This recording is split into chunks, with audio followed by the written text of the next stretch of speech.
होली के रंग अभी फीके भी नहीं पड़े, लेकिन बिहार की राजनीति में ऐसा सियासी गुलाल उड़ा है जिसने पटना से दिल्ली तक हलचल मचा दी।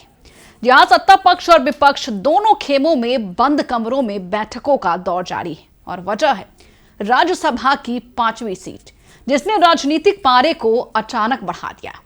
4 सीटों पर समीकरण लगभग तय माने जा रहे, मगर एक सीट ने पूरे खेल का रोमांचक बढ़ा दिया।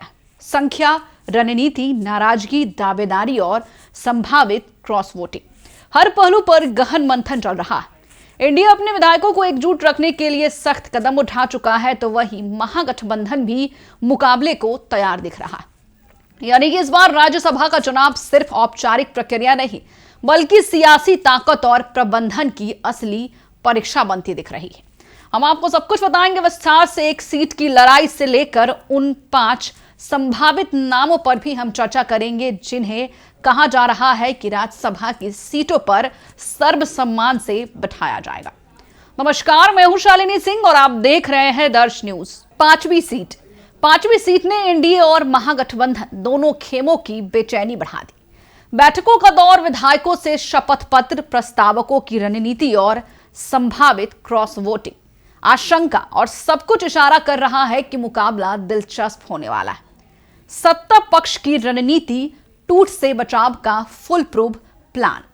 देखिए, आपको बता दें कि सत्ताधारी गठबंधन यानी कि एनडीए ने किसी भी तरह की सिंधमारी रोकने के लिए अपने विधायकों को ही अधिकृत प्रस्तावक बनाने का फैसला किया है। यानी कि सभी एनडीए विधायक उम्मीदवारों के प्रस्तावक होंगे और 10-10 विधायकों के सेट में सूची तैयार की गई है। हर विधायक से लिखित समर्थन और हस्ताक्षर लिए गए हैं। यानी कि संदेश साफ है कि गठबंधन एकजुट है और किसी भी तरह की टूट फूट की गुंजाइश कम की जा रही है। चलिए अब बात करते हैं विपक्ष की चाल के बारे में। आरजेडी ने भी कसी कमर, दूसरी ओर महागठबंधन खेमे में भी बैठकों का दौर जारी।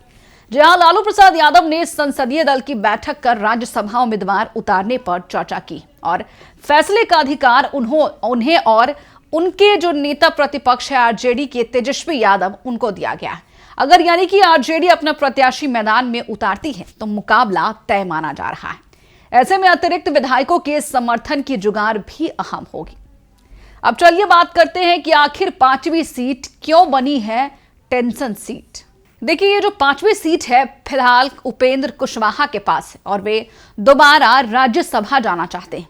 और इस वक्त सियासी चर्चा है कि उन्हें अपनी स्थिति मजबूत करने के लिए कई तरह के प्रस्ताव मिले और यह भी कहा जा रहा है कि उन्हें अपनी पार्टी को बीजेपी में विलय करना पड़े।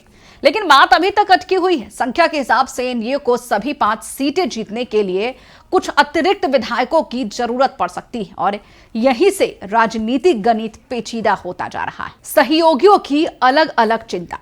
देखिए, चिराग पासवान की पार्टी के पास अच्छी संख्या है, इसलिए वे एक सीट पर दावा मजबूत मान रहे हैं।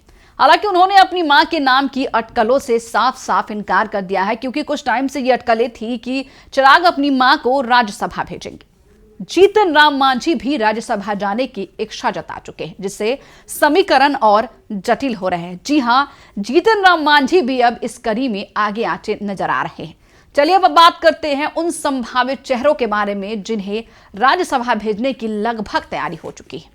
पवन सिंह भोजपुरी सिनेमा से राजनीति में सक्रिय हुए हैं और आपको बता दें कि उनका नाम चर्चा में। 2024 के लोकसभा चुनाव में अलग राह अपनाने के बाद वे फिर से सत्ता पक्ष के करीब माने जा रहे।